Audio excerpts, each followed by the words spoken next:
नमस्ते, नमस्कार, आदाब, सत श्री अकाल। आप सभी का स्वागत है मेरे YouTube channel the end classes में। वो क्लासेस जहाँ हम किसी भी मुश्किल से मुश्किल टॉपिक का यूं ही चुटकियों में द एंड कर देते हैं।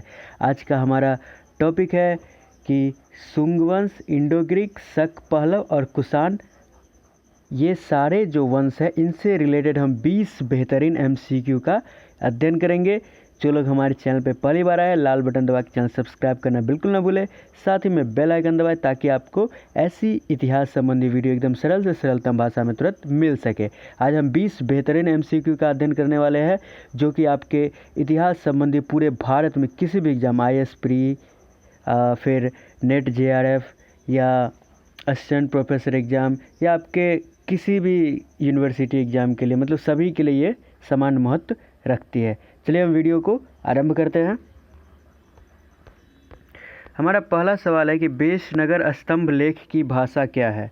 बेशनगर स्तंभ लेख की भाषा क्या है। हमारा विकल्प है संस्कृत, पाली, प्राकृत, कोई नहीं। तो बेशनगर स्तंभ लेख की भाषा क्या है, आपको बताओ कि ये प्राकृत है। प्राचीन विदिशा नगर में स्थित बेशनगर स्तंभ पर शुंग काल का एक महत्वपूर्ण अभिलेख उत्कीर्ण है। यह अभिलेख प्राकृत भाषा में, ठीक है, संस्कृत के एकाध अक्षरों का प्रयोग हुआ है, ठीक है, बस एकाध। इसकी लिपि ब्राह्मी है और 6 पंक्तियों का अभिलेख है।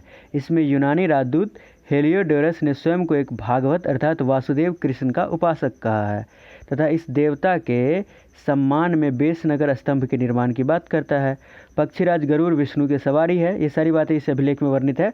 स्तंभ के नज़दीक में पाया गया संरचनात्मक अवशेष यह बताता है कि निश्चित रूप से यहाँ एक मंदिर रहा होगा, जिसके समक्ष यूनानी राजदूत ने अपनी आस्था प्रकट करने के लिए अभिलेख उत्कीर्ण करवाया।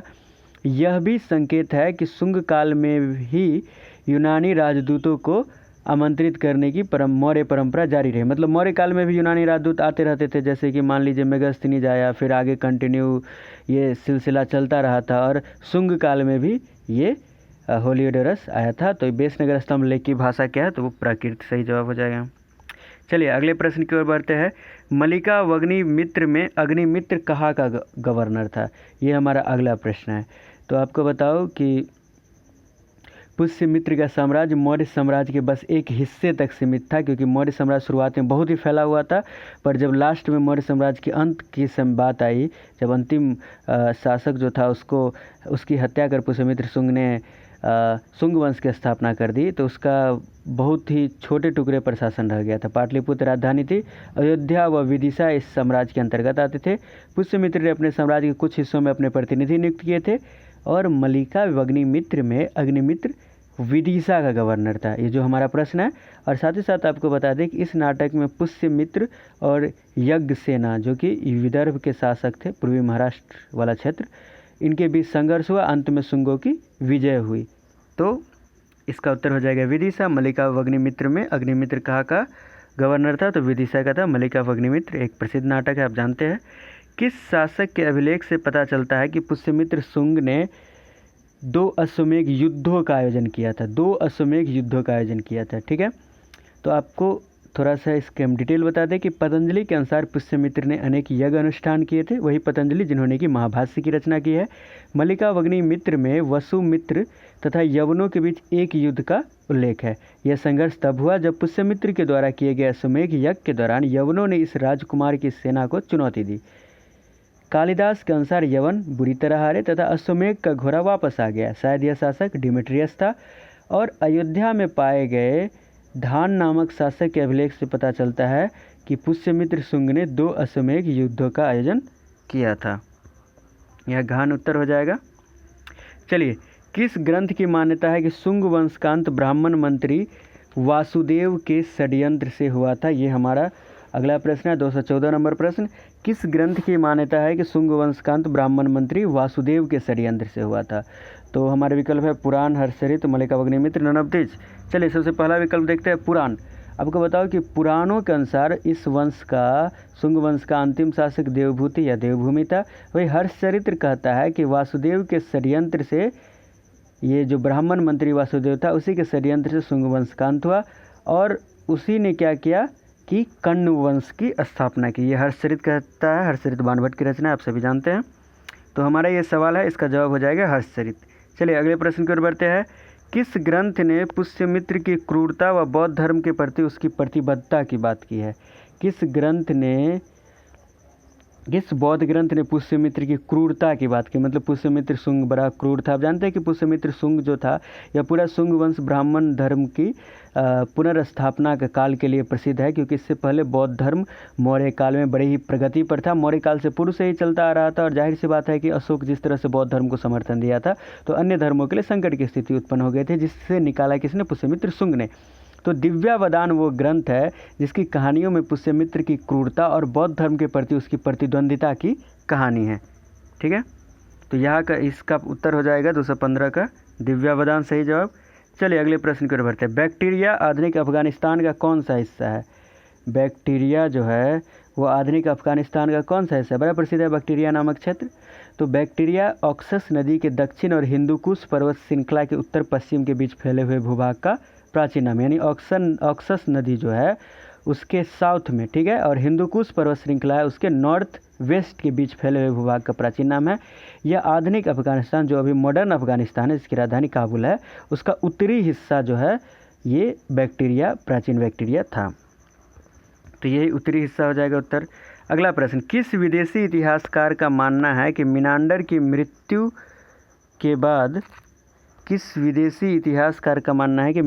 मृत्यु के बाद इस शासक की अस्थि को लेकर झगड़ा हो गया था, संघर्ष हो गया था? ठीक है, मतलब उसकी हड्डियों को लेकर, अस्थि को लेकर। ठीक है, ये हमारा अगला प्रश्न है, 217 नंबर प्रश्न। तो आपको बताया कि इंडो ग्रीक शासकों में सबसे प्रसिद्ध शासक मिनांडर है। मिलिंद पन्नों में क्या है कि बौद्ध भिक्षु नागसेन के साथ इसकी प्रश्नोत्तरी का वर्णन है। प्रश्न रहते हैं, फिर उसका उत्तर नागसेन देता है। तो मिनांडर का शासन बैक्टीरिया के अलावा उत्तर पश्चिमी भारत के बड़े हिस्से पर था। प्लूटार्क का मानना है कि मिनांडर की मृत्यु के बाद इस शासक की अस्थि या दाह संस्कार के बाद बचे अवशेष, वही बात बराबरे हो गए, उसी के लेकर संघर्ष हो गया था। तो ये प्लूटार्क का मानना है। प्लूटार्क के बारे में आप जानते हैं अच्छी तरह से। शक पहलव शासक गोंडो फर्निस, जिसकी चर्चा तख्ते बही अभिलेख में है, उसका अन्य नाम क्या है? गोंडो फर्निस आप जानते हैं कि पहलव शासक था। तो तख्ते बही अभिलेख के अनुसार उसका शासनकाल 1st सेंचुरी एडी के मध्य निर्धारित किया जा सकता है। अपने सिक्कों में गोंडो फर्निस के साथ उसके भतीजे अब्दा गेसिस तथा उसके गवर्नर सपादान तथा सतवस्त्र और उसके सेनापतियों अश्ववर्मन और एक और है सात के नाम लिखे हुए हैं, सास है ऐसे करके है। और ये जो हमारा प्रश्न था कि गोंडो फर्निस का अन्य नाम क्या है, तो उसका अन्य नाम है गुडुवहर। अन्य नाम उसका क्या है? गुडुवहर। ठीक है, कन्फ्यूज मत करिएगा। अगले प्रश्न, वर्तमान में विक्रम संवत की शुरुआत किस शासक के राज्यारोहण से मानी जाती है? विक्रम संवत की शुरुआत आप जानते हैं, वो विक्रम संवत की शुरुआत 58 या 57 BC में हुई थी। शक पहलव राजाओं में उनके सिक्कों से प्राप्त जानकारी के अनुसार वोनोनस एस्प्लीराइजेस एजेस फर्स्ट, ये जो हमारा विकल्प है वोनोनस एस्प्लीराइजेस एजेस फर्स्ट, और फिर उसके बाद एक है एजेलिसेस, एजेस फर्स्ट ही एजेलिसेस पूरा नाम है इसका, तथा एजेस सेकेंड। ये सारे जो शासक थे ये शक पहलव राजाओं में शामिल थे। पहले माना जाता था कि विक्रम संवत जो कि 58-57 BC में आरंभ हो रहा है, 58 या 57 जो भी डेट है, वह वोनोनस के राज्यारोहण से जुड़ा है। किंतु वोनोनस पूर्वी ईरान का पहला स्वतंत्र पहलव शासक था, किंतु अब विक्रम संवत की शुरुआत एजेस फर्स्ट के राज्यारोहण से मानी जाती है। तो यहाँ पर सी विकल्प सही जवाब हो जाएगा। कैडफिसेस फर्स्ट के सिक्कों से प्रतीत होता है कि उसका झुकाव इस धर्म की ओर था। कैडफिसेस फर्स्ट की बात कर रहा है, जो कि कुजुल कैडफिसेस को ही कैडफिसेस फर्स्ट कहा जाता है। तो कुजुल कैडफिसेस के सिक्के कहते हैं कि वह बौद्ध धर्म से जुड़ा था। वही विम कैडफिसेस के सिक्के, उसका जो पुत्र था, वो कहता है कि वो शिव से जुड़ा हुआ था। ठीक है, तो कुजुल कैडफिसेस जो है सो बौद्ध धर्म से जुड़ा हुआ था। ए विकल्प सही है। चलिए अगले प्रश्न की ओर बढ़ते हैं। कनिष्क के सिक्के में किन देवताओं के प्रतीक शामिल है? कनिष्क ने कई सारे सिक्के निर्गत किए थे, तो उसमें किन किन देवताओं के प्रतीक शामिल है? तो पहले बुध है ही, ठीक है, एकदम कन्फ्यूज नहीं होना, बुध एकदम है। थोड़ा सा मैं इसको बड़ा कर देता हूँ आपके लिए। चलिए, बुध एकदम है शामिल, उसके बाद शिव भी है शामिल, साथ ही साथ कुछ ये तो हो गए देश के देवता, फिर विदेशी देवता भी शामिल है। अतस जो है वो क्या है? अग्निदेव है। क्या है? अग्निदेव है। अतस अग्निदेव है। फिर आगे है मिथिर, मिथिर क्या है? सूरज देवता सौर देव है और सेलिनी एक चंद्रमा से जुड़ी देवी है। तो यहाँ पर सारे के सारे विकल्प सही हो जाएंगे। इन सभी देवताओं का जिक्र कनिष्क के सिक्कों पर है। चलिए हम अगले प्रश्न की ओर बढ़ते हैं। कुषाण कालीन एक मंदिर का अवशेष कहाँ से मिलता है जिसके बारे में कहा जाता है वह राजाओं की पूजा होती थी। ठीक है, कुषाण कालीन एक मंदिर का अवशेष कहाँ से मिला है जिसके बारे में कहा जाता था कि वह राजाओं की भी पूजा होती थी। ठीक है, भगवान की पूजा तो बहुत सुने, राजा की भी पूजा होती थी। तो कुषाण राजाओं ने देवपुत्र की उपाधि ग्रहण की थी। किसकी? देवपुत्र की। देवत्व के सिद्धांत जो राजा का होता है कि राजा ही देव है, राजा ही तुम्हारा भगवान है, देवता है, तो ये सिद्धांत इन्होंने इनकी अवधारणा को प्रचलित किया था। मथुरा के निकट माट नामक स्थल से एक मंदिर का अवशेष मिला है और यह माना जाता है कि इस मंदिर में राजाओं की पूजा की जाती थी। तो ये क्या हो जाएगा? मथुरा या माट इसका सही जवाब हो जाएगा। रबातक अभिलेख कितनी पंक्तियों का है? रबातक अभिलेख कनिष्क का बड़ा प्रसिद्ध है, अफगानिस्तान से पाया गया, आप सभी जानते हैं। 23 पंक्तियों का है। अफगानिस्तान के बघलान प्रांत के रबातक नामक स्थान पर काफिर का किला नाम से एक प्रसिद्ध पहाड़ी पर 1993 में एक शैल पट्टिका पाई गई जिस पर एक अभिलेख निर्गत था। 23 पंक्तियों के इस अभिलेख में बैक्टीरियाई भाषा व ग्रीक लिपि का प्रयोग किया गया है। यह कनिष्क के काल का एक प्रमुख दस्तावेज है। चलिए अब बढ़ते अगले प्रश्न की ओर। रबातक अभिलेख के अनुसार कनिष्क ने मंदिर के लिए किस शब्द का प्रयोग किया? यह हमारा अगला प्रश्न है। तो आपको बताओ कि रबातक अभिलेख के अनुसार कनिष्क ने मंदिर के लिए बागो लग्गो शब्द का प्रयोग किया है। रबातक अभिलेख के अनुसार कनिष्क ने अपने सफर नाम के एक अधिकारी को बागो लग्गो यानी कि मंदिर के निर्माण का आदेश दिया जहां नाना देवी तथा अन्य देवी देवताओं की प्रतिमाओं की स्थापना की गई।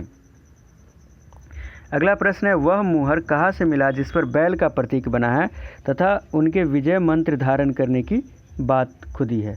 यौधेवों का वह मुहर, यौधेव जानते हैं गंधा, तो यौधेवों का वह मुहर कहाँ से मिला है जिस पर बैल का प्रतीक बना है और उनके विजय मंत्र धारण करने की बात खुदी है? तो आपको बताया कि यौधेव नामक गण का क्षेत्र पूर्वी पंजाब व आसपास के उत्तर प्रदेश और राजस्थान के इलाके में था।